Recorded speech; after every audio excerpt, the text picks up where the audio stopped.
नमस्ते दोस्तों, कैसे हैं आप लोग? स्वागत है आपका एक बार फिर से कनपुरिया डायरीज़ में।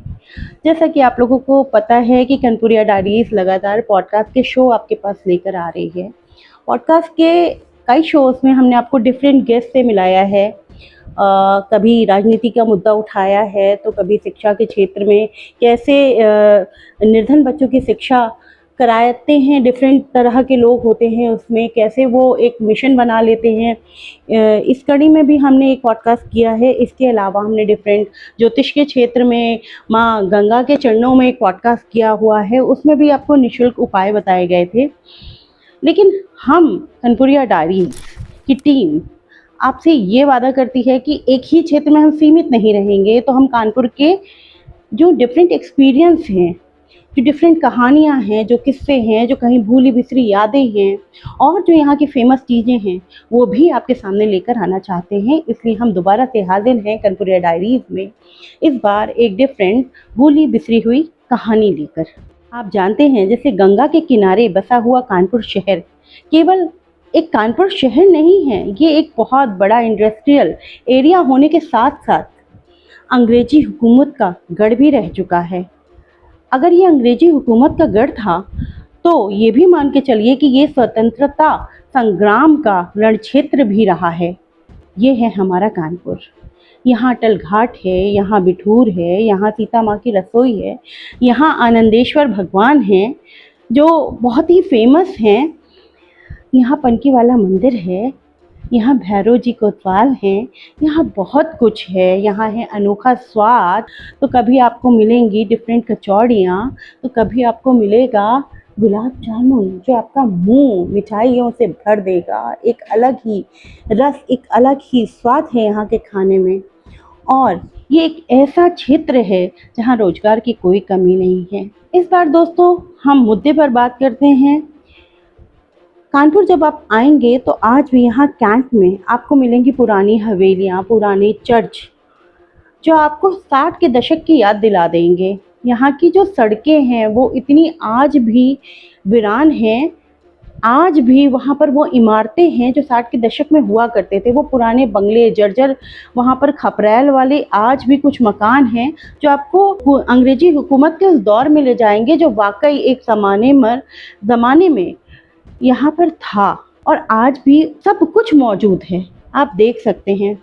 पता होता क्या था कि उस ज़माने में हमारी दादी और नानी के ज़हन में एक किस्सा हुआ करता था। जब हम लोग छोटे-छोटे थे, बच्चे हुआ करते थे, तो वहीं पर बैठ जाते थे कि दादी कहानी सुनाइए, या कभी नानी के टाइम पे बैठ जाते थे कि नानी कहानी सुनाइए। तो वो एक कहानी कहती थी और ये यहाँ कानपुर की एक प्रचलित कहानी है। इसे आप लोक कथा भी कह सकते हैं, लेकिन आज भी लोगों के ज़हन में ज़िंदा है। आप मरी कंपनी पुल के बारे में आपने सुना होगा, नहीं सुना होगा तो आप उसे गूगल पे सर्च आउट कर सकते हैं। मरी कंपनी पुल कानपुर में फ़ेमस है। मरी कंपनी पुल कानपुर कैंट और छावनी के बीच का एक हिस्सा है। जब आप उसको देखेंगे तो आप पाएंगे कि वो दो, उसकी वहाँ से जाने वाली सड़क दो हिस्सों में ऐसे-ऐसे गुजर गई हुई है। तो हुआ क्या कि वहाँ पर एक क्रॉसिंग का निर्माण किया गया था, जिसे हम लोग आज कानपुर के लोग उसे लखनऊ फाटक के नाम से जानते हैं। तो लखनऊ फाटक को हम लोग लखनऊ क्रॉसिंग भी कहते हैं, लेकिन लखनऊ क्रॉसिंग हमेशा से लखनऊ क्रॉसिंग नहीं थी। इसको उस ज़माने में गडरिया माहौल की क्रॉसिंग कहा जाता था। तो जैसे नानी और दादी हमें बताती हैं कि उस समय ये गडरिया माहौल की क्रॉसिंग हुआ करती थी। तो होता क्या था कि लखनऊ क्रॉसिंग को पार करते ही आप जैसे ही जाएंगे ना, तो सड़क दो हिस्सों में बँट जाती थी। एक तरफ तो वो बाहरी सड़क ऐसे आप चले जाइए तो 10 नंबर की कैंटीन पे जाती थी, ठीक है। और अंदरूनी की जो सड़क थी, जिस पे अंदर का रास्ता था ना, तो वहाँ पर एक टेम्पो स्टैंड था, एक बस स्टैंड हुआ करता था।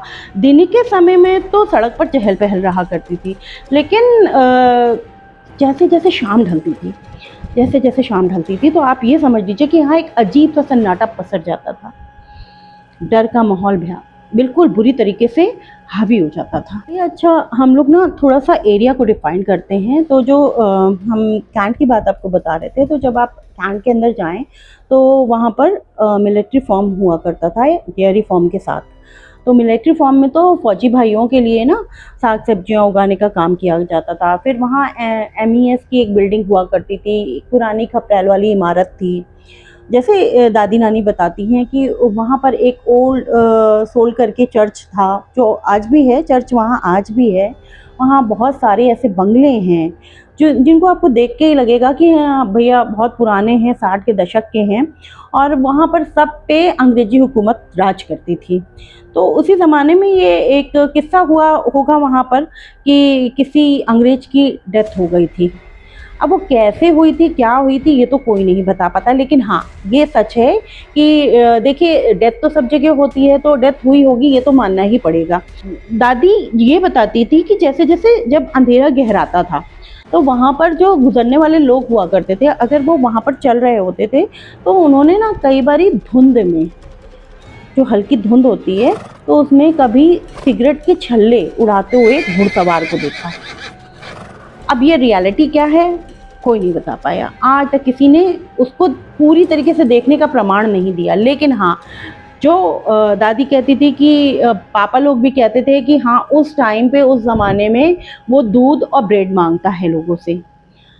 कितना सच है कितना झूठ ये तो नहीं बता सकते, लेकिन हाँ, हम सब बच्चे डर जाया करते थे। और इतना डर था कि उस टाइम पे क्या, आज के टाइम भी लोग वहाँ से निकलने से, गुजरने से, कैंट के उन एरिया से आज भी डरते हैं कि नहीं, वहाँ से नहीं जाना चाहिए हम लोगों को। तो होता क्या ना कि जैसे घोड़े की जो टाप होती थी, लोगों ने कहा वो भी सुनाई पड़ती है, घोड़ा चलने की आवाज़ आती है। तो ये सारी चीज़ें थी।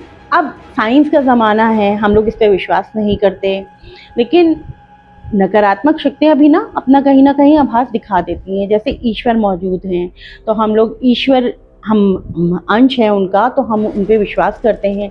वैसे नकारात्मक शक्तियाँ भी ना अपना सारा आभास करा देती हैं कि हाँ, वो भी हैं। तो हम ये नहीं कहते कि हम आप कनपुरिया डायरीज़ कतई आपको अंधविश्वास की ओर नहीं ढकेल रहा है। कनपुरिया डायरीज़ का मकसद केवल इतना है कि कानपुर में जो घटा हुआ है, जो बीत गया है, उसके विषय में भी आपको जानकारी दें, क्योंकि यहाँ पर ऐसी एक घटना घटी हुई है जो लोगों की ज़बान पर आज भी है, तो उसके विषय में आपको जानकारी देना हमारा कर्तव्य बनता है।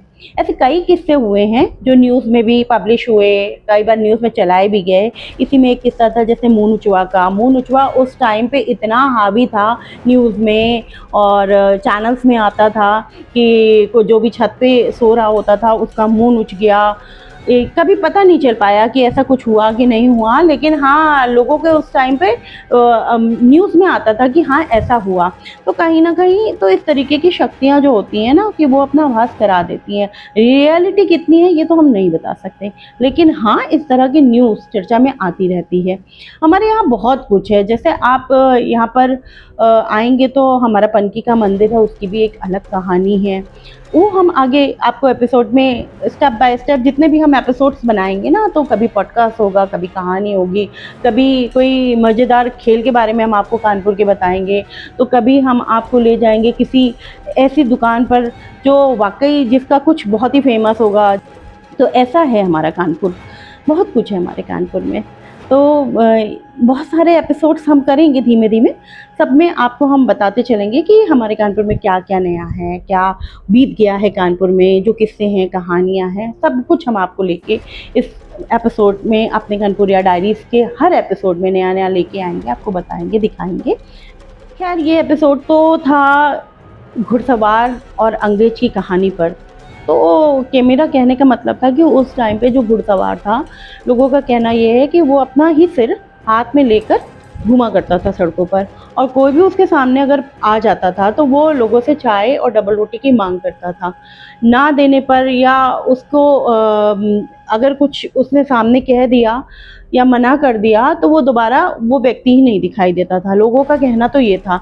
अब ये कितना सच है कितना झूठ ये तो नहीं बता सकती कनपुरिया डायरीज़ आपको, लेकिन हाँ, ऐसा किस्सा आज भी लोगों के ज़हन में ज़िंदा है। और मैं बताना चाहूँगी कि खौफ का एक दूसरा नाम हुआ करता था। अंग्रेज घुड़सवार अपना कटा हुआ सिर लेके घूमा करता था उस ज़माने में, लोग ये कहते हैं। बहुत सारी कहानियाँ प्रचलित हैं।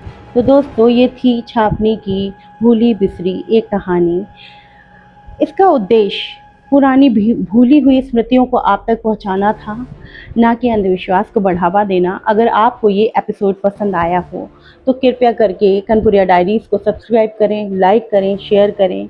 और आपके जहन में भी ऐसी कोई कहानी आ रही हो तो कृपया कानपुर डायरीज़ को बताएं, डीएम करें, मैसेज करें, ताकि हम उस कहानी के बारे में और इंटरनेट पे या आपके सोर्सेज से सर्च आउट करके उस कहानी को प्रस्तुत कर सकें और लोगों को, व्यूवर्स को उस कहानी से मिलवा सके कि हाँ, ऐसा भी आपके किसी मोहल्ले में, किसी ज़िले में, कहीं पर भी हुआ हो तो प्लीज़ कनपुरिया डायरीज़ से संपर्क करें।